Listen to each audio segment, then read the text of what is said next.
Competition के लिए बहुत ही उपयोगी है और ये पूछे जाते हैं। तो दोस्तों आज मैंने 10 क्वेश्चंस को लिया है और ये 10 क्वेश्चन जो ऑब्जेक्टिव है इसके सारे जो ऑप्शन हैं उसको भी हम डील करेंगे और डील करते जाएंगे। तो चलिए शुरू करते हैं बिना देरी किए इसको हम शुरू करते हैं। तो दोस्तों आज का पहला प्रश्न है कि अरावली पर्वत की सबसे ऊंची शिखर का क्या नाम है।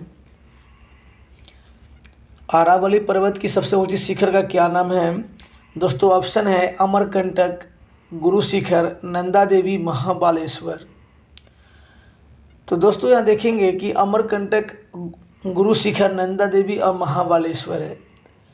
तो हम गौर करेंगे यहाँ पर कि अमरकंटक, नंदा देवी, महाबालेश्वर। नंदा देवी पहले तो मैं देखूंगा कि अरावली पर्वत है कहाँ। तो दोस्तों हम देखेंगे कि अरावली पर्वत जो है ये मुख्य रूप से गुजरात और क्या बोलते हैं राजस्थान में फैली हुई है। तो यहाँ हम देखेंगे तो पता चलेगा कि हम ये नंदा देवी तो ये उत्तराखंड में है और अमरकंटक तो ये अरावली में है नहीं, ये सतपुरा में शायद विंध्याचल की अंग है। तो इस तरह से इसका जो सही उत्तर होगा वो दोस्तों होगा, सही उत्तर इसका जो होगा बी होगा, गुरु शिखर। तो हम इसको देखेंगे कि इसका जो आंसर है वो कौन सा होगा। इसका आंसर हो रहा है गुरु शिखर। इसका आंसर बी हो जाएगा, गुरु शिखर। तो चलिए इसका आंसर हो गया गुरु शिखर। अब चलते हैं अगले प्रश्न की ओर। अगला प्रश्न है दोस्तों, अगला प्रश्न है कि महात्मा गांधी के 5वें पुत्र के रूप में किसे जाना जाता है। कह रहा है कि महात्मा गांधी के 5वें पुत्र के रूप में किसे जाना जाता है। तो बच्चों मैं आपको बता दूं कि महात्मा गांधी के 4 पुत्र थे। ठीक है जी, महात्मा गांधी के 4 पुत्र थे और एक ऐसे व्यक्ति थे जिन्हें महात्मा गांधी के 5वें पुत्र के रूप में माना जाता था। महात्मा गांधी के 5वें पुत्र के रूप में माना जाता था, 5वें पुत्र के रूप में जाना जाता था महात्मा गांधी के। और उनका नाम क्या था तो मैं बताता हूँ कि उनका नाम क्या था। उनका नाम था जमुनालाल बजाज। जमुनालाल बजाज को महात्मा गांधी के 5वें पुत्र के रूप में जाना जाता है। ठीक है दोस्तों, चलिए अगला देखते हैं जी। अगला क्वेश्चन है कि बंगाल के विभाजन के समय भारत के गवर्नर कौन थे। बंगाल के विभाजन के समय भारत के गवर्नर कौन थे। तो दोस्तों सबसे पहले हम देखेंगे कि बंगाल के विभाजन का जो समय है वो कब का है। तो बंगाल के विभाजन का समय जो है दोस्तों वो है 1905 की। कब की है? 1905 की। तो बंगाल का जो विभाजन हुआ था वो 1905 में हुआ था। तो हम देख सकते हैं कि 1905 का जो कार्यकाल था उस समय वो गवर्नर कौन थे यानी वायसराय कौन थे। ठीक है जी, तो हम देखेंगे कि 1899 से लेकर 1905 ये जो कार्यकाल है ये लॉर्ड कर्जन की हुआ करता था। 1899 से लेकर 1905 तक जो थे वो कौन थे? Lord Curzon. तो अब क्लियर हो रहा है कि बंगाल का विभाजन कब हुआ था? 1905 में हुआ था। तो अब तो क्लियर हो गया दोस्तों कि कौन होंगे। तो इसका आंसर हो जाएंगे लॉर्ड कर्जन। ठीक है जी, बी आंसर हो गया इसका। बंगाल के विभाजन के समय भारत का वायसराय कौन था? गवर्नर ये थे लॉर्ड कर्जन। ठीक है जी, चलिए अब अगला देखते हैं।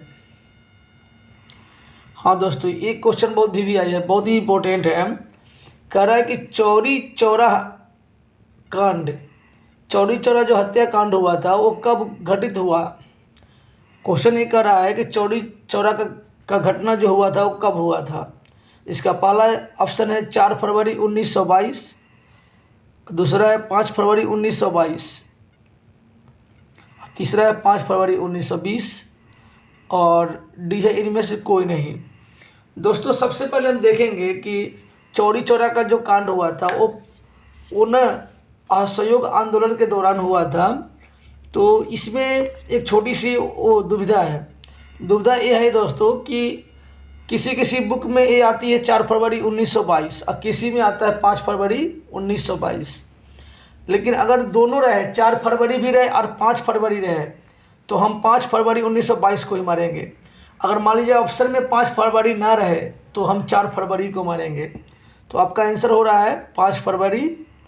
इसका मतलब कि 5 फरवरी 1922, इसका कौन सा होगा? 5 फरवरी 1922 हो जाएगा। बी ऑप्शन सही होगा इसका। ठीक है जी।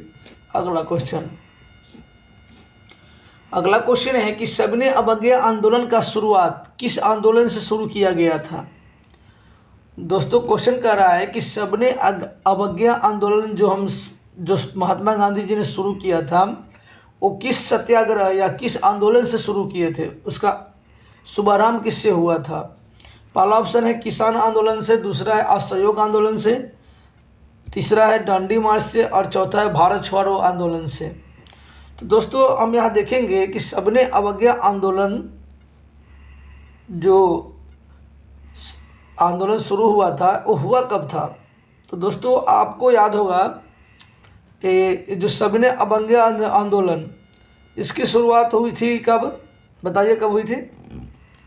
तो ये 1930 में हुआ था। कब हुआ था? 1930 का दौर था जब सविनय अवज्ञा आंदोलन हुआ था।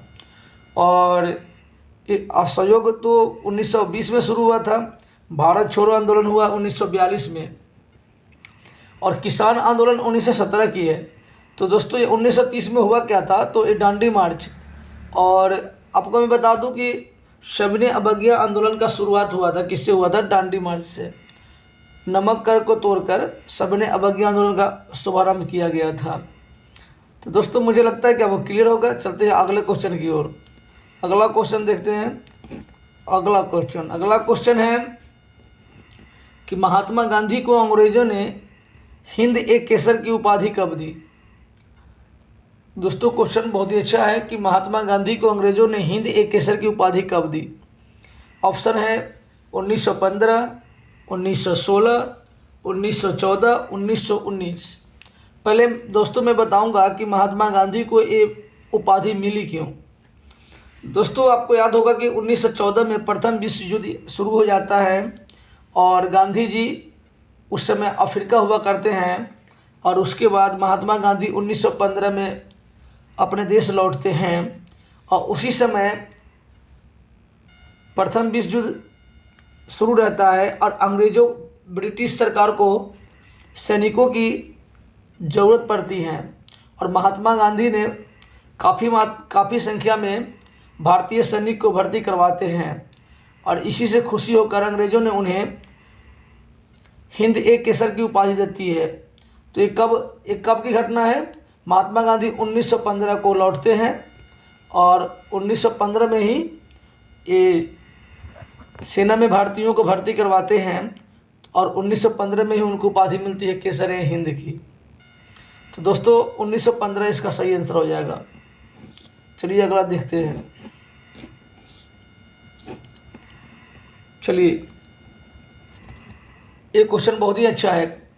क्वेश्चन है कि भारत का नेपोलियन किस सम्राट को कहा जाता है?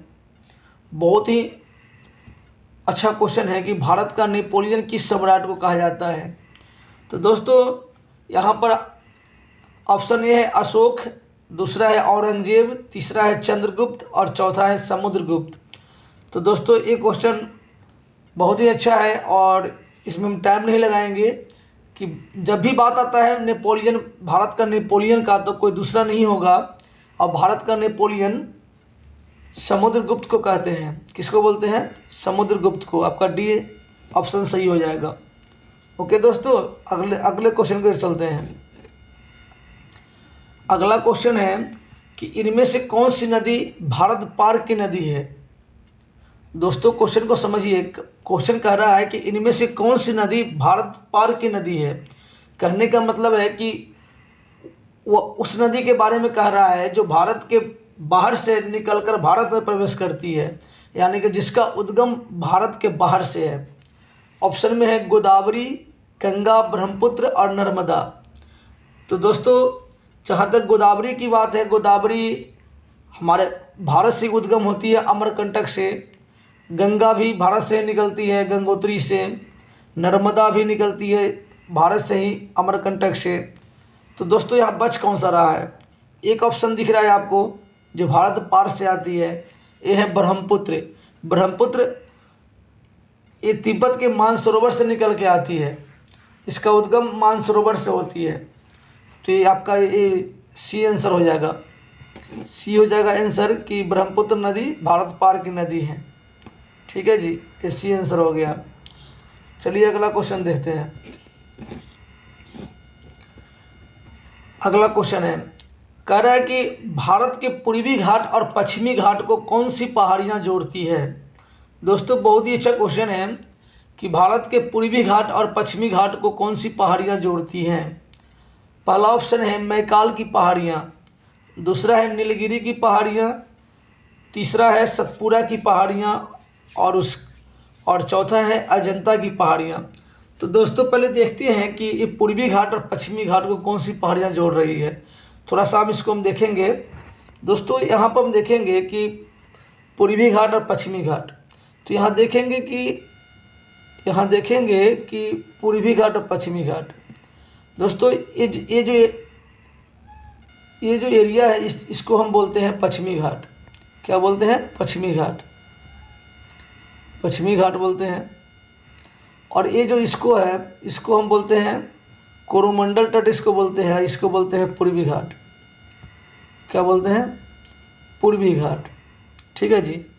और एक जो पहाड़ियाँ हैं जो यहाँ से इसको जोड़ रही है, एक जो पहाड़ियाँ हैं जो इसको यहाँ से जोड़ रही है, पूर्वी घाट और पश्चिमी घाट को जोड़ती है, और इसे हम बोलते हैं, क्या बोलते हैं? नीलगिरी की पहाड़ियाँ। क्या बोलते हैं? नीलगिरी की पहाड़ियाँ।